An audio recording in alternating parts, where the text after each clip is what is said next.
तो कट्टरपंथी संगठन आईएसआईएस के तर्ज पर काम कर रहे हैं। ये संगठन जानते हैं कि सोशल मीडिया के जमाने में कभी भी बैठक आतंक की क्लास बैठकर आराम से चलाई जा सकती है और दूर बैठे बैठे ही युवाओं के धर्म के नाम पर बरगलाया जा सकता है, दंगा कराया जा सकता है। ये कट्टरपंथी संगठन सोशल मीडिया साइट्स और यूट्यूब पर इस्लाम के नाम पर भड़काऊ पोस्ट और वीडियो डालते रहते हैं। इन भड़काऊ पोस्ट में इंटरेस्ट दिखाने वालों को शॉर्टलिस्ट किया जाता है। शॉर्टलिस्ट किए जाने वालों में गरीब और बेरोजगार युवा इनके टारगेट पर रहते हैं। इन बेरोजगार और गरीब युवाओं को पैसे की मदद देकर कट्टरपंथी अपने साथ जोड़ लेते हैं। एक बार साथ जोड़ने के बाद ये कट्टरपंथी संगठन टारगेटेड युवाओं को अपने अपने सर्कल में ऐसे ही भड़काऊ पोस्ट और वीडियो फैलाने का काम सौंपते हैं। ये युवा अपने आकाओं के निर्देश पर अपने ही जैसे दूसरे युवाओं को भी जोड़ते हैं।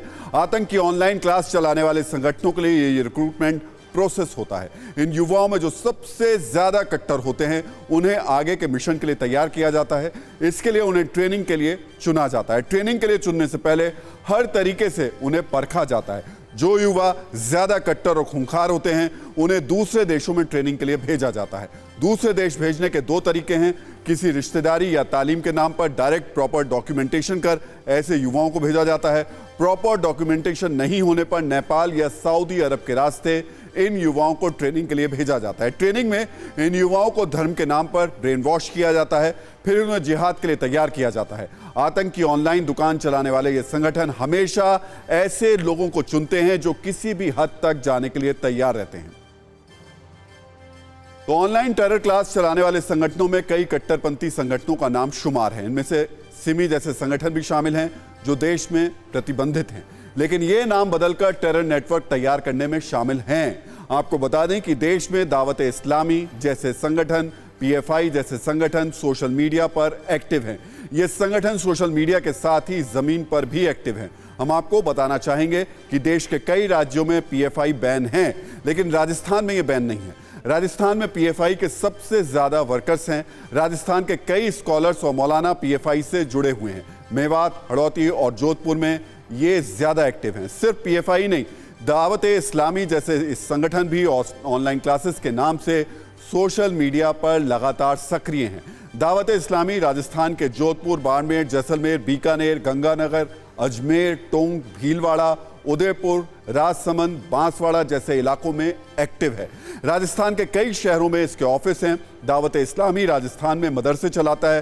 Dawat Islami English medium school भी चला रहा है। इन स्कूलों में शरिया कानून पढ़ाया जाता है, यानी एजेंसियों की आग बचाकर और कानून की कमियों का फायदा उठाकर यह संगठन लगातार देश में ऑनलाइन और ऑफलाइन आतंकियों की पाठशाला चला रहे हैं। तो उदयपुर में हुई किलिंग के लिए आरोपियों के तार दावत इस्लामी से जुड़े थे, ये बात एजेंसियों के जरिए कही गई। दावत इस्लामी पर कई मुल्कों में कट्टरपंथ को बढ़ावा देने के आरोप लगते रहे, इसलिए आज हम आपको दावत इस्लामी के चीफ का बयान भी सुनवा देते हैं। दावत इस्लामी चीफ इलियास कादरी का कहना है कि उनकी संस्था कानून का पालन करती है। अगर दुनिया में कहीं भी दावत इस्लामी का नाम लेने वाला या खुद को मेरा मुरीद कहलाने वाला कोई शख्स भी हमारे इस तरीके की खिलाफ वर्जी करता है तो ये उसका जाती फेल है, उसका पर्सनल मैटर है। मेरा या मेरी दावत इस्लामी का उसके उस इनफिरादी फेल, पर्सनल मैटर से कौली और अमली किसी किस्म का कोई ताल्लुक नहीं। उदयपुर हिंद में होने वाले कत्ल के वाकये में भी क्योंकि दावत इस्लामी का नाम लिया गया है, इसलिए वजाहत करता चलूं कि यह भी चंद अफराद का जाती फेल और उनका पर्सनल मैटर है, जिसका दावत इस्लामी से, मुझसे और मेरी तरगीब और तरबियत से कोई ताल्लुक नहीं। तो आतंक का ऑनलाइन रिक्रूटमेंट एक्सचेंज चलाने वाले आतंकियों की फंडिंग भी करते हैं। ये आतंक के ऑनलाइन प्रोफेसर्स आतंकियों को आर्म्स, गोल्ड तस्करी, ड्रग तस्करी और फेक करेंसी के जरिए फंडिंग करते हैं।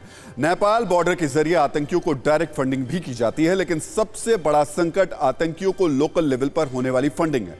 हम आपको यहां ऐसी ही एक फंडिंग की सनसनीखेज जानकारी दे रहे हैं। दावत इस्लामी देश के कई शहरों में धर्म के नाम पर पैसा जुटा रहा है। दावत इस्लामी ने कई शहरों में दुकानों में धर्म के नाम पर पैसे लेने देने के दान पात्र भी रखे हुए हैं। यूपी के पीलीभीत में दावत इस्लामी के ऐसे ही चंदा जुटाने की तस्वीरें सामने आई हैं। उदयपुर की वारदात के बाद पीलीभीत के लोग अब खुलकर दावत इस्लामी के विरोध में सामने आ गए हैं। शहर काजी आरोप लगा रहे हैं कि शहर में दावते इस्लामी चंदा जुटाने के साथ ही कट्टरपंथी गतिविधियों को बढ़ावा देने के लिए अवैध तरीके से स्कूल चला रहा है। आरोप लग रहा है कि इस स्कूल के जरिए दावते इस्लामी मजहब के नाम पर युवाओं का ब्रेन वॉश करता है।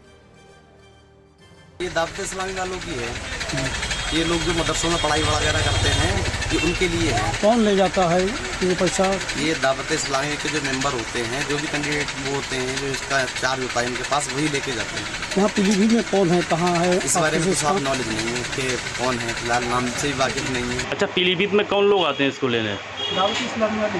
कितना पैसा इकट्ठा हो जाता है महीने में? तो ऐसे 100, 200, 300 रुपये। इसका ऑफिस कहाँ है पीलीभीत में? तो ऑफिस तो नहीं मालूम, पंजाबियान से आप उनका साथ ऑफिस है KJ2 में। तो जो पैसा डोनेट होता है वो आप दे देते हो महीने में?